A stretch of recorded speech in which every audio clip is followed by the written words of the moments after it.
It is a hormone. Right. Okay, so any kind of hormone is going to stimulate you, whether it's steroids or, you know, Viagra or any of it. It's going to pump your system. That doesn't mean it's natural or healthy. It gives you more energy. Every So- hormone? Pardon? Every hormone? Well, Viagra's not. Supplemental. It stimulates hormone reaction. Every hormone will pump you up and give you energy. Every supplemental hormone will pump you up and give you energy. That's what they don't sell any that don't pump you. Okay, Because and nobody would buy them if they didn't pump you. natural hormones, are they all energy producers or are some of them?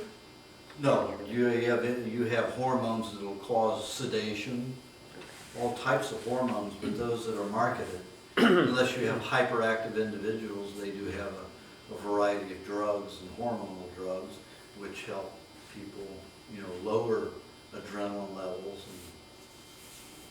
One of the reasons I was taking it was because of my thyroid. I realized that I've been doing this iodine test where you put the iodine around the stomach, and basically it should stay there 24 hours to indicate that your thyroid is doing okay or you don't need any iodine.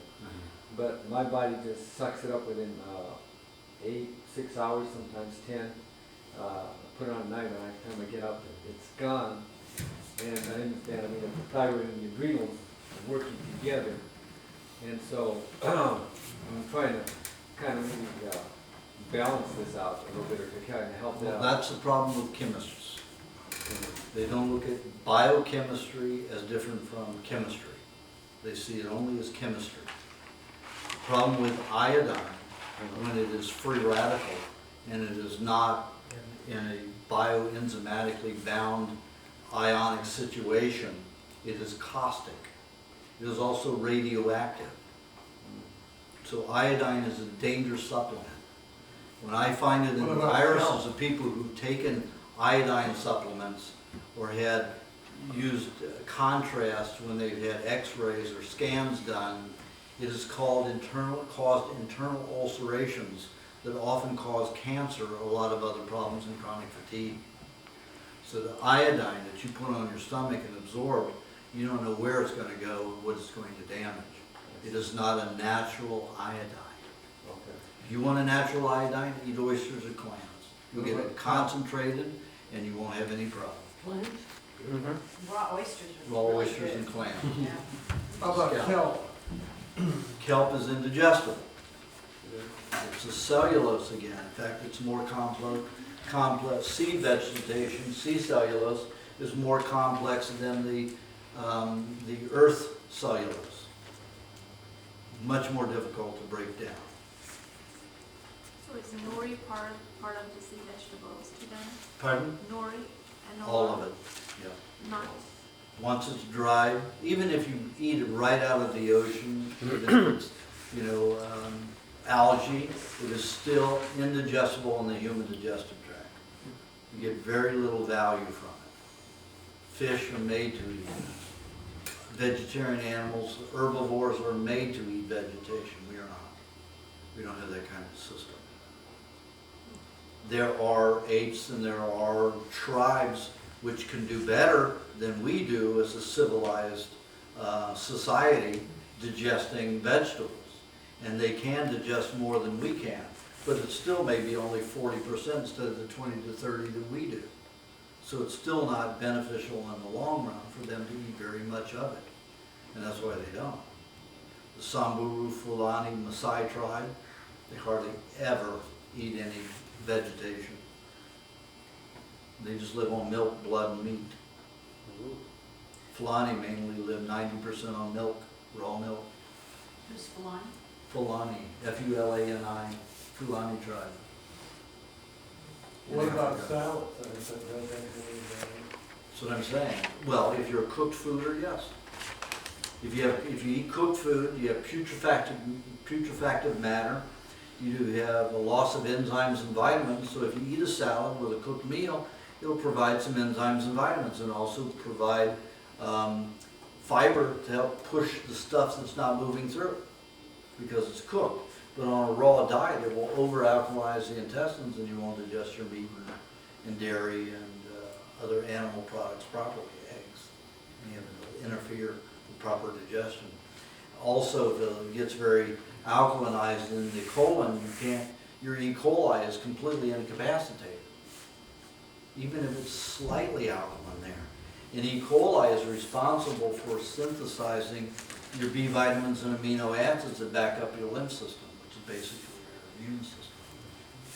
So on a raw diet that's, 80% raw, salads are not something to have very often. If you're 100% raw, you shouldn't have one, but on maybe once a year, once every 6 How months. about tomatoes? Tomatoes are not a fruit, not a vegetation, they're a fruit. They're a bland fruit. And the only cellulose part of it that's complex cellulose is the skin. How about avocado? Avocados are a fruit. Anything that's a produce of a plant is a fruit. If it's a leaf, stalk, or root, it's the vegetable. Okay. That's what's so complex. So with tomatoes, would it be best to skin them if you want to avoid? No, there's so little skin. Okay. Chew the skin, it's very tough. Yeah, it'll just pass through you. Can I touch on something? And it's acid, so you don't have to worry I about was it. gonna say, as far as, what I just kind of mentioned to you, there's a very reason why, the drought that I had and the chronic fatigue that I've had, Well, you have to understand, any kind of hormone supplement is going to give you a boost. That doesn't mean it's healthy. okay. And often it is not healthy. Even But if- people don't like, they don't want, it's an alternative to having coffee and other chocolate, other nerve stimulants. So it's something that I have to go through like a detox to kind of, they have to go natural and, Well, it depends on what you're eating. You need to eat lots of meat if you're fatigued. Meat and fat together. And if you're not eating meat and fat together, you're not going to build your own hormones. If you're eating them together and you're eating enough, you're going to build your own hormones. And they won't be toxic. DHEA is toxic. Stores in the nerve endings. Can cause the cancer to progress very rapidly when it collects enough in the body. So the same is true for thyroid supplement. Oh, it's even one of the thyroid's one of the worst. So- Brain killer. So, but if someone's thyroid is not working, then, There are, all of your glands can supplement for other glands. You have parathyroids that I've seen, I would say probably 50% of my clients have malfunctioning thyroids. But their parathyroids are very active. They're way overactive and they're making up for the inactivity of the thyroid. The adrenals can overproduce and the body can convert some of that adrenaline into any other hormone to supplement in the body. People just don't eat enough raw meat and raw fats together to make sure that the body can do its balancing act. Most people are shoving cooked foods into themselves all the time. Well, the heterocyclic amines, the lipid peroxides, the acrylamides, all of the poisons that go with it without the vitamins and enzymes, the body can't function properly. So when you're on this kind of a diet, you have to have a different thinking. You don't go out there for supplementation. and that doesn't tap your adrenals or overstress them if they're trying to make up for low thyroid issues or anything. If you're eating properly and those are healthy glands, no. Look at it this way, the stress in our environment is very minimal. If you go out and live outdoors, where you're living outdoors every minute, you're out in the wind, you're out in change, the temperature changes, you're dealing with the sunlight, you're dealing with the coldness of the night, you're dealing with wind chill factor, that's stressful. And you can imagine living in Alaska and going to it, and these people are going to live in Alaska and do that. And they do it very easily as long as they're on these raw foods, which are predominantly fat and meat. And they can handle it all easily and be one of the happiest races in the world. If you're eating properly, your body can do a lot and handle the little stress there is in our environment. The worst thing we have in our environment is pollution. Air pollution, water pollution, all of that. If you can get beyond that, eat well enough, then it won't affect you as much. So you're saying if someone has a very low thyroid, not to take even natural thyroid? Absolutely. Well, if you're gonna take, if you want a natural thyroid, take thyroid, eat a thyroid gland. That's the only natural thyroid you're gonna get. Is that dangerous? How do you monitor to not get too much that way? Well, you just eat one, and how long it takes you to start feeling fatigued again, or lower energy, which is, usually comes with a low inactive or lowly active thyroid, or an inactive thyroid. And then you just eat it again. When I first ate one, it lasted for about 3 months. The next time it lasted for 6 months. The next time it lasted for 12 months. The next time it lasted for 18 months. The next time it lasted for 3 years. Where do you get it at? Their sources. Your sources, Yeah. okay.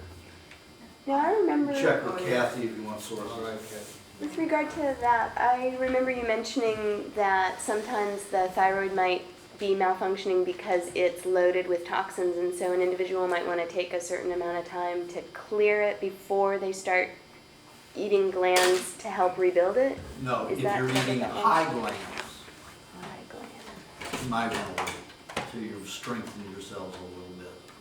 So you're talking. But if you're eating, fresh thyroid, that's fine. If you're eating high thyroid, you might want to take some time to build your system before you force a detoxification. Like a year would be safe? or- Depends upon it. Yeah, a year's usually safe for anybody. How would you know that your thyroid is malfunctioning? Well, I can tell by looking at the palms. But if you have enough energy in your day and you can walk and get where you need to get, and you're okay, then your glands are functioning well enough. What about attention? That has to do with protein deficiency. If you don't have clear thinking, that means your body's using carbohydrate as fuel, and you've got too many advanced glycation end products or acrylamide that you're eating cooked, floating in blood, causing stickiness in the nervous system. When you make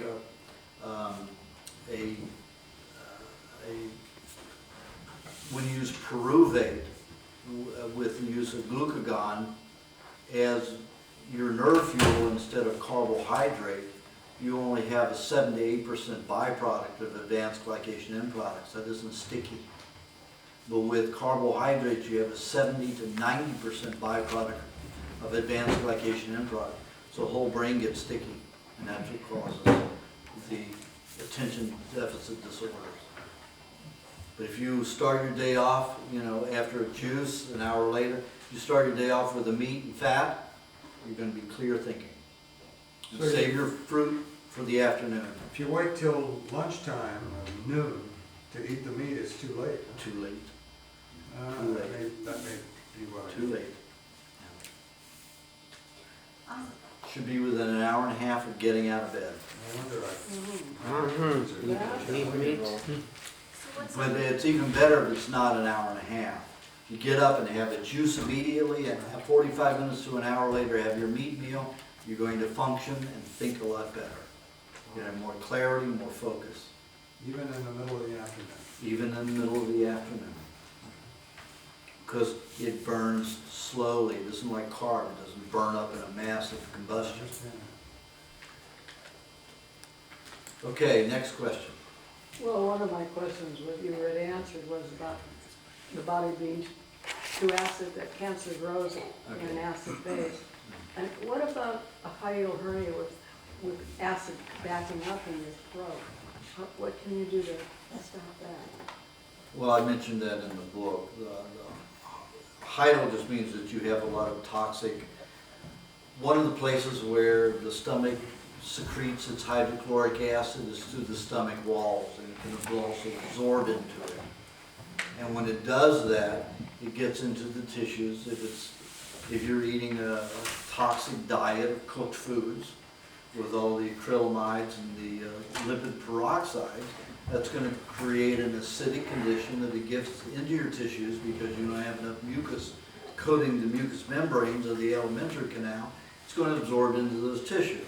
And when it does right into the hiatal, which is the membrane from the stomach and lungs, it's going to cause heartburn and dumping because it will dump its acids right into the esophagus. and it will cause burning. And you have to detox. I've never had burning, but I had pneumonia, and after the last time with pneumonia, they said I ripped the tissue, coughing so bad. And I've had this reflux. I've never had heartburn, but I have a stupid cough for years that has caused it. You've got all that acidic tissue in your, acidic compounds in your tissue, and causes ulcerations that don't heal. Basically, that's what a hernia is. Hernia is like an ulcer or psoriasis, where it doesn't heal. This diet I've been on for 6 months hasn't stopped that. Well, it takes a certain kind of eating and a certain program to focus on that. And it depends upon your system. So I can't tell you because I don't know your system specifically. Okay, Louis, do you have a question? Yes, recently I detoxed with a severe cold, and I suspect maybe because weeks earlier I had been exposed to a lot of toxic fumes. But this was the first time I had detoxed with a cold in, 3 or 4 years, I think. Anyway, it was quite severe, and I followed the recipe book for what to take when you have cold or flu symptoms. And the fruit shakes and the pain formula and all that. But my question is, why did I feel so severe? The most severe headaches I've had in a long time the first night, and I just had to go through it. And by taking these detoxing formulas, did that make it more severe or less severe? Just what was exactly the role of the detoxing formulas in my case? Well, you've asked the questions, and I mean, have to give compound answers. Whenever you have a detoxification like a cold or a flu, it is the end of a detoxification. Your body may have been breaking down tissue for months, even years. Either you had a viral or bacterial or parasitical in there eating up the decaying tissue, or the virus dissolving it. Collects in the lymph and other tissues. Then when the body's ready to dump it out the mucous membranes, that's when you have the mucus flow. Like after having the Novocaine here. Every 3 days, I go through, my eyes just start creaming. Literally get a cream out of my eyes. And the nose starts running. And it may last a couple of hours and then go away for 3 or 4 hours and come back again. But it happens only 1 day every 3 days. It's the way the body expresses it to get rid of it. But when you're going through a cold or a flu, that is the end of a very long cycle of detoxification. So that's the healing crisis where you're getting rid of the bacteria, you're lowering the bacteria levels, you're no longer manufacturing the viral levels for the solvents to dissolve tissue. Now, viruses are not alive, they don't self-replicate. It's like saying Tide, because it's in everybody's home, self-replicates. We have industries in the body, sub-laboratories, sub-particle laboratories, that produce these soaps called virus. Virus dissolves cells and tissue that bacteria and parasites cannot eat because it would kill them, it's too toxic. So the body builds viruses, which are soaps, to dissolve it.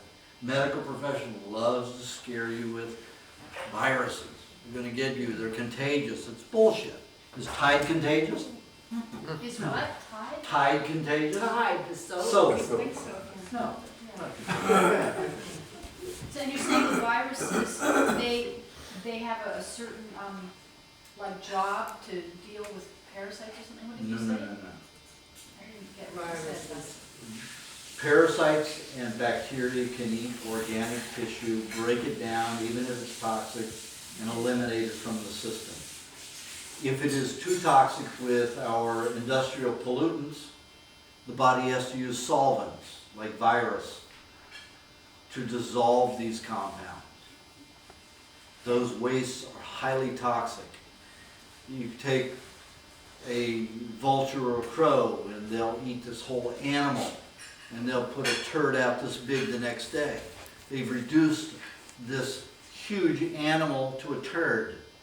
That's what, and that's the toxicity that prevents a lot of pollution, air pollution, gas pollution in our atmosphere. That's what viruses and parasites, bacteria and parasites do. When the body uses virus, it isn't the same thing at all. It does not consume it. It is a solvent, it is a soap. It is a chemical that dissolves, and you have all of this fluid that will come around and dilute it. So you have this vast amount of waste product. Bacteria and parasites are better. They reduce the product so it can be eliminated. A lot can be eliminated in a short period of time. When your body uses virus, you have all this accumulation of waste product that is diluted and everywhere. Very difficult. The more industrial we get, the more polluted we get, the worse it gets for us. And the more bodies have to use viruses rather than bacteria in the help of parasites. And, over in Thailand, these people take, the medical profession has got them thinking, I put aloe vera, cut some fresh aloe vera and put it on my lip, and here, the doctors went nuts because it wasn't sterile. And they've got all of these people thinking that if you come in contact with somebody, and about every 3 or 4 hours you have to take a shower. So some of these people take 4 to 8 showers a day, and they use soap after soap after soap. That soap gets into the body and keeps destroying bacteria. So the only thing they can use to dissolve anything in their system are viruses, which is a lot more toxic. If you use bacteria and parasites, it's easier. So they've got, all the medical profession has these small third world countries completely brainwashed. And most everybody here in this country too. Everybody's afraid of everybody. Look at Hulda Clark running around with gloves. You don't touch anybody. Who's that? Hulda Clark, Dr. yeah. Clark. And you take anti-parasitical material, drugs to get rid of your parasites. Best friends, they want to kill your friends. The flu shots are out now. Pardon? The flu shots are out. And they say people are being killed from the flu, but that's not from that. Some people have died from the flu shot. Oh, it's Yeah, okay. we got from the flu shot. You're saying that viruses and parasites and all these other things, they actually, we don't. They're contact beneficial. them- We don't contact them through the air or objects that we touch, but we just have them in us? Is that? Well, if you're swapping slobber, if you're kissing somebody, rubbing tugs around, you can exchange bacteria. But otherwise, disease, if somebody gets sick, and my son was just sick, and he had the flu, and I didn't kiss him on the lips, but I kissed him, even while he was sick, I didn't catch it. Well, you can't catch it. Like I said, you didn't read my book? Sort of. Okay. Well, I said in there, contagious is over, it's like bears come out of hibernation. You have bacteria and parasites that come out of hibernation in your body when the atmosphere and time is right. So they're in your body. Correct. So that's why it seems slightly pandemic. People get it all at the same time, the same kind of bacteria. Well, that's because they're coming out of hibernation. And you have a 7-year cycle. You've got about somewhere around 60 varieties of bacteria that feed on different parts of your body. And only certain ones can come out at certain times in this 7-year cycle. And people get the same ones. Well, they get the same ones because that's when they come out of hibernation. Not because they're contagious, but the medical profession gets you to run to them and take their medications and everything. The pharmaceutical houses and medication, because you're in fear. Because you don't understand. It's got nothing to do with contagious. Yeah. If disease were really contagious, everybody would be sick. You said parasites are good? Uh-huh. What about something like amoeba that can kill you? It's a dangerous parasite, amoebic dysentery. If amoebic dysentery were dangerous, everybody in the third world country would be dead. Why is it that just Americans go down and, British go down and Canadians go down to these places and introduce the amoeba into the system, they have so much trouble. And it isn't the diarrhea and vomiting that's the problem. When they go for the medication, that's what causes the death, causes anaphylactic shock. So it's the treatment for the dysentery. But those amoebas go in there and help you get rid of damaged tissue. Regarding my question, if I eliminated a lot of mucus this time and went It's through to produce mucus. Those foods that I suggest, eggs and milk, help produce a lot of mucus so you can carry those poisons out with the mucus. it worked then. I certainly had a lot of mucus. Good. That's what we're after. Otherwise, they stay in the tissues. Mm-hmm. So the foods. If I felt a lot of severity, it's the foods that I'm building up to go through this cycle of elimination. Right. Otherwise, they're destroying your lymph system or connective tissue. All right. Not good.